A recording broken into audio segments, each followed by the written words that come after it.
The dangers of boxing and its strong links to CTE is well documented. You won't have to spend long finding numerous articles and videos discussing at length how repeated head trauma can cause long-term brain damage. However, the idea that most of the punishment boxers endure over the course of their careers come from contested fights may be misleading. Especially when you consider most boxers aren't having actual contested fights regularly, but they are in the gym training several times a week. And do you know what they do in the gym? Sparring. Recently I came across a video featuring Danny Garcia and his father discussing the dangers of sparring and why Danny no longer spars as frequently during training camp. And this inspired me to make a video diving deep into the culture of sparring, but more specifically hard sparring and how ingrained it is within the boxing community. Make no mistake, sparring is an essential part of boxing training. There is no better way to improve as a boxer than simulating a fight in a controlled environment. No matter how much you train punching the heavy bag or doing the mitts, there is no better way to prepare your reflexes for the realistic timing of punches being thrown at you than in sparring. But as previously mentioned, repeated blows to the head increase the likelihood of developing CTE. Although a single knockout blow has its risks, it's the accumulation of punches over time that damages the brain indefinitely, which there are numerous tragic stories of athletes suffering from CTE and how it affects them and those around them. Hard sparring in particular, which is when both competitors are not holding back on their punches, contributes heavily to the amount of head trauma a boxer takes throughout their career. In this case, not only are fighters dealing with harder blows, but also the high volume of punches. Even if it's not shown on screen, it's most certainly taken a toll on their brain. And you may think that headgear prevents much of this. Well, no. Studies have shown that headgear may prevent cuts and bruises, but there is nothing to suggest it reduces head trauma.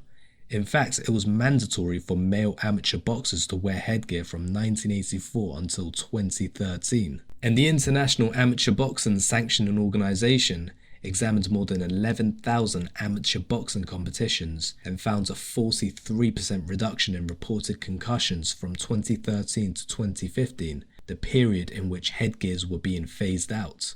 But what is most terrifying to learn is that some boxing gyms take hard sparring to another level in the form of gym wars.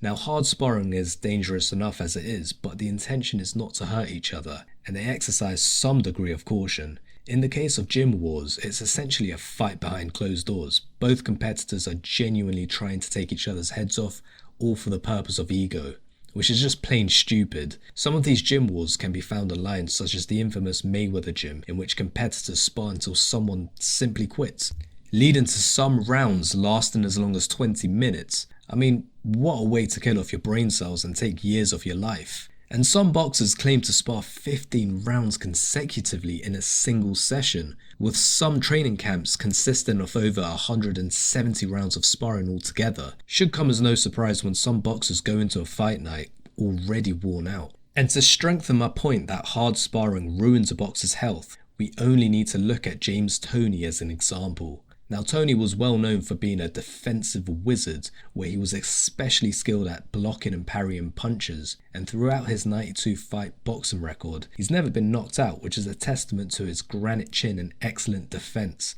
However, he would spar like his rent was due that very same day, and this sadly can be seen in his speech, where it's almost impossible to understand him without subtitles. Now, I'm not trying to spread this narrative that sparring should be banned. That's not my intention whatsoever. Hard sparring definitely has its place in boxing, but I think extra caution surrounding sparring is necessary, especially as fighters age. However, I don't think hard sparring is going anywhere, and there will always be a focus to include grueling sparring sessions during a boxer's training camp. It's so embedded within boxing, which is already a sport that doesn't like to stray too far away from traditional practices. Other than reducing the frequency and intensity of sparring sessions, perhaps monitoring any physical and behavioural changes in a boxer, which can allow for quick intervention from sparring, which may protect the long-term health of fighters.